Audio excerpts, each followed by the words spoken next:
अस्सलामु अलैकुम वरहमतुल्लाहि वबरकातुहू। हकीम मोहम्मद याकूब आपकी खिदमत में हाजिर है। आप देख रहे हैं यूट्यूब चैनल सरफराज नेमत हेल्थ केयर। आज का जो मेरा नुस्खा है ये जादुई नस्वार के नाम से है। ये ऐसी नस्वार है कि इसको सिर्फ खाने की बजाय ये नस्वार की दवाई है। आप नाक के अंदर खींचेंगे इसको, और जो अमराज हैं जिनके ऊपर मैं आज बात करने जा रहा हूँ, कुछ अलामात हैं गदूद के बढ़ने की। अक्सर लोगों के ऐसे होता है कि नाक के गदूद जो होते हैं वो बढ़ जाते हैं, नाक के अंदर गदूद बढ़ जाते हैं, और जो गलत फहमी का शिकार हो जाते हैं लोग, वो कहते हैं कि हड्डी नाक की जो है वो बढ़ गई है। तो हड्डी नहीं बढ़ती होती, ये गदूद जो होते हैं वो फूल जाते हैं।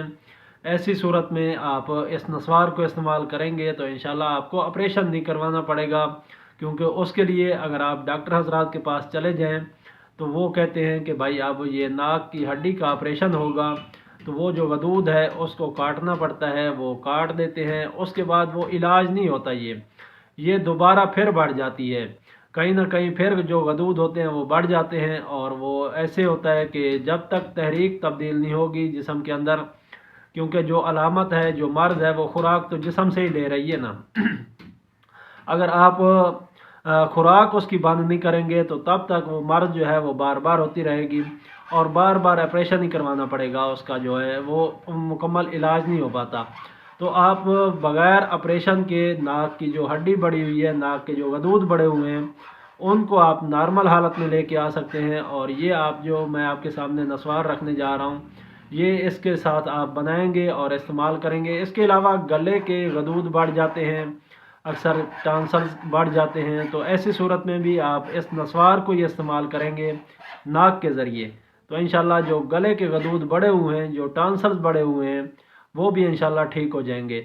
इसके अलावा बंद नज़ला रहता है, नाक बंद रहता है।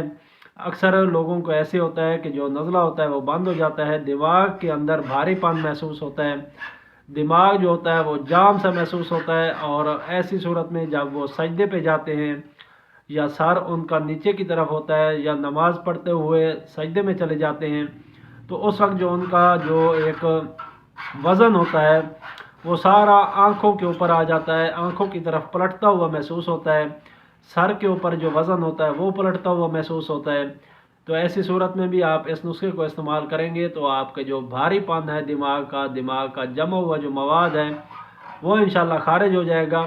और इसके अलावा अगर आपके फेफड़ों के अंदर यानी कि हुपिंग कफ होती है, दमा होता है, तो उसकी सूरत में भी आप इस नुस्खे को इस्तेमाल करेंगे, नाक के ज़रिए सिर्फ नस्वार इस्तेमाल करेंगे, तो इंशाल्लाह आपकी जो हुपिंग कफ है, खांसी है, वो इंशाल्लाह ठीक हो जाएगी।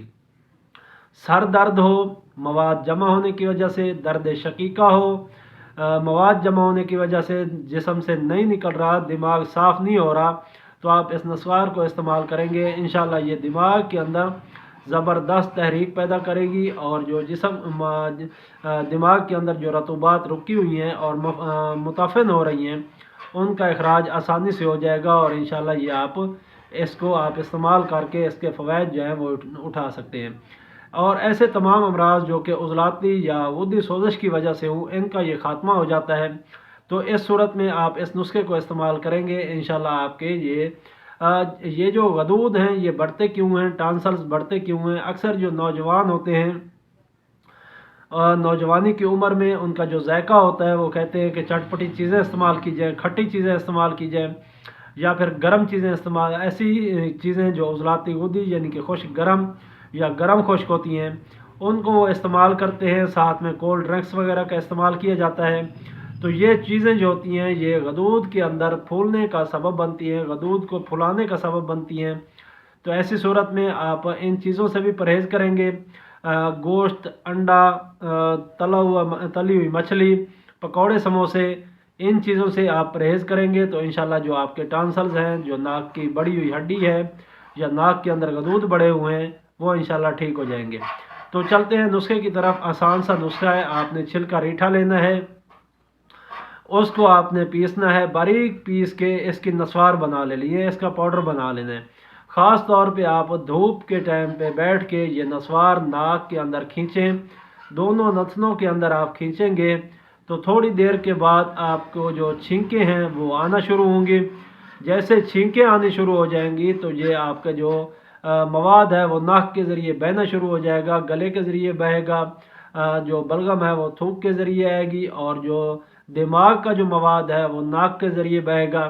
اس سے زبردست تحریک پیدا ہوگی دماغ کے اندر، اور جو چیز رکاوٹ ہے دماغ کے اندر وہ ساری خارج ہو کے باہر نکل جائے گی، اور آپ کا جو دماغ ہے وہ فریش ہو جائے گا، اور جو ٹانسل وغیرہ کا مسئلہ ہے وہ بھی ٹھیک ہو جائے گا۔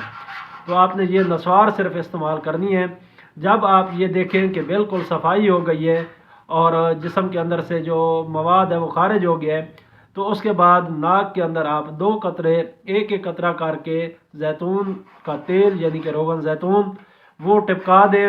تھوڑی دیر کے بعد انشاءاللہ آپ کا جو چھینکیں ہیں، جو نزلہ بہہ رہا ہے وہ انشاءاللہ بند ہو جائے گا، اور آپ کا جو دماغ ہے وہ صاف ستھرا اور ہلکا محسوس ہوگا آپ کو۔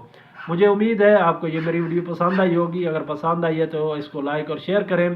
اس کا جو نسخے کا اپنا مزاج ہے وہ اعصابی غدی ہے۔ ایسے حضرات جن کی نبض 3 سے 4 انگلیوں تک چلتی ہے وہ اس نسخے کو استعمال کر سکتے ہیں۔ تو پھر ملاقات ہوگی کسی اور اچھی سی ویڈیو کے ساتھ، تب تک کے لیے مجھے اجازت دیں۔ السلام علیکم ورحمۃ اللہ وبرکاتہ۔